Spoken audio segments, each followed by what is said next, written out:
Hi, I'm Sheilaa Hite, world-class astrologer, tarot master, spellcaster, medium, and all-around magical being. And I'm here today to talk about the astrology of the coming week. This week is going to be very, once again, very intense. Why? Well, it is the last of Pisces, which means it's the last sign of the year, of the seasonal year. And it's the beginning, or it leads to the very beginning of Aries, which is the first sign of the seasonal year. So it's everything adding up all at once in the last week and getting us started, getting our engines revved for the next, not only week, but the next cycle of the seasons, spring. So it's preparing us for this. And while it's preparing us for this in its own intense way, we are still dealing with Mercury, the planet of communication, the planet of roadways and conduits, the planet of how we gather and process information. It's still in the ephemeral and ethereal sign of Pisces. A lot of movement, a lot of wafting about, and not necessarily settling in, which is not what Pisces and water and fog do, but really having a strong influence on us, even though it doesn't carry a lot of weight. So now then, to know that today, March 13th, the sun, the life force, the sun is the life force. It is conjunct the sun, conjunct the planet Neptune. This is what a conjunction is. It's the combination of forces. It's like the planets hug each other, and it's hard to know where one starts and one stops. Well, when the sun, the brilliant, clear life force, the direct life force, comes into contact with the murky, foggy, densely emotional Neptune, who will come out on top? Here's some interesting information. It's not the sun. The fog always obscures the sun. So this is an important time for you to lay low, in a sense, drift or float. That's what fog does. That's what water does. Let's not go rushing in. Feel what you know rather than know what you know. If you feel what you know, you're more than likely to be right on target. The next thing that comes up is the full moon on early Friday morning.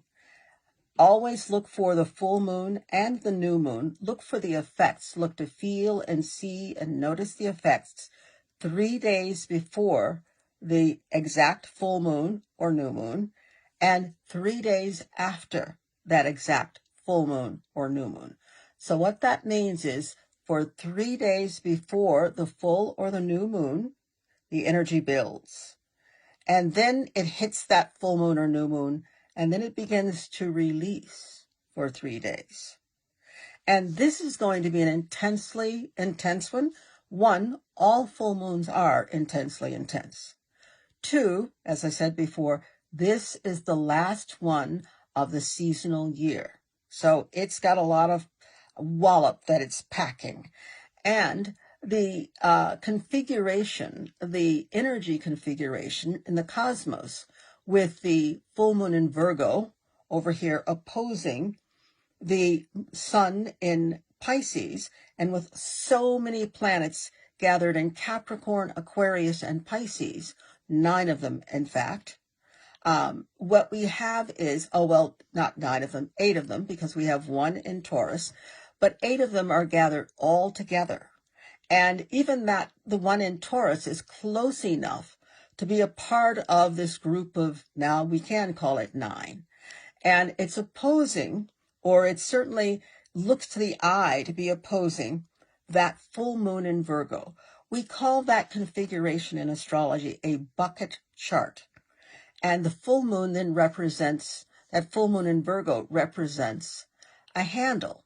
So it has to literally balance all the energy of those other 9 planets. that means that full Virgo moon is going to be very, very intense. Remember, it's got to be as strong as or stronger than all 9 other planets. So there's a lot of intensity here. And there are a lot of possibilities here.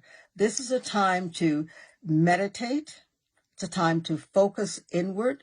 Notice what's going on outside, but focus inward. And it's really a good time to review what it is you're letting go of. We're almost at the end of a year. And what it is you want to bring in. We're almost at the beginning of a new cycle. So it's really important. Let this full moon really work for you. Part of what will help it to work for you is to make moon water. Get yourself a cup, a vessel of some sort, fill it with water, make sure it's covered. If you don't cover it, little critters can get into it. And if you do cover it, you run a very good chance of being able to use that full moon water for your own devices, not have to go, ooh, what is that floating in it? Which happens way too often.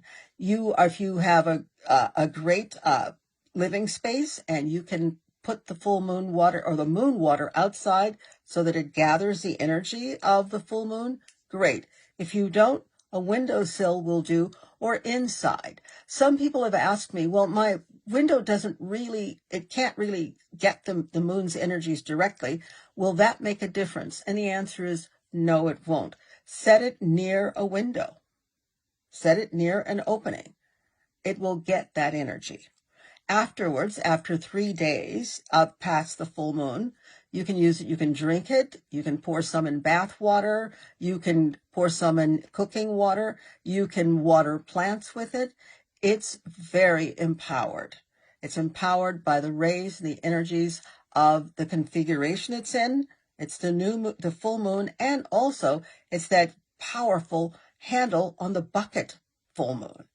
So I look forward to hearing some great stories about how you have used the water.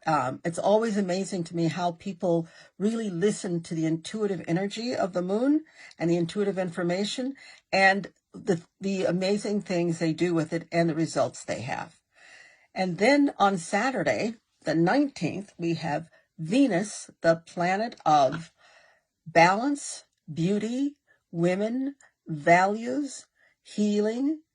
We have Venus in a square, an abrasive aspect to the planet Uranus, the planet of brilliance, of invention, of different, definitely different, and the planet of, dare I say, weird.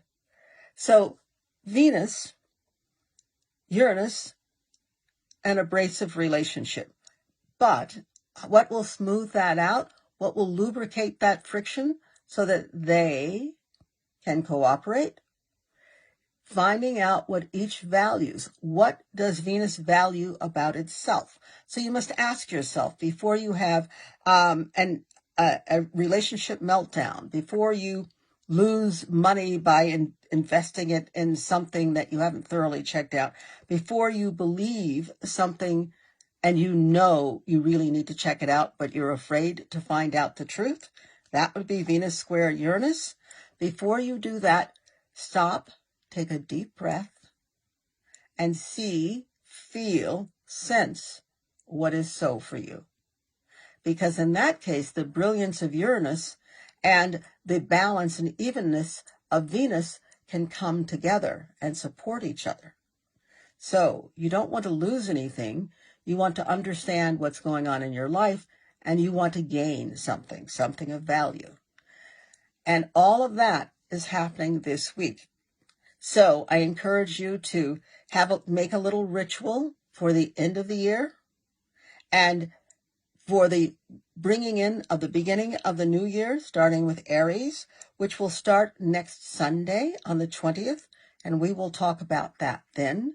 So happy New Year, happy full moon, and many joys and blessings to you.